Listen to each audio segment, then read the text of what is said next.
கோட்ட அம்மாடு உள்ளுக்குள்ளே சொன்னாடு பொல்லாத சிறுக்கி பொன்னாட்டம் நிறுக்கி பின்னாடி பள்ளம் பறிப்பா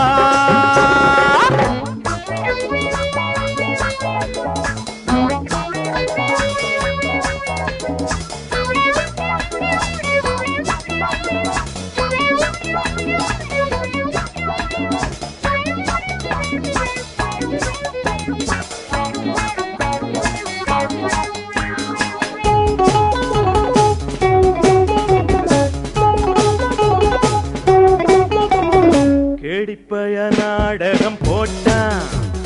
சோடி கேடி சம்மதம் கேட்டான்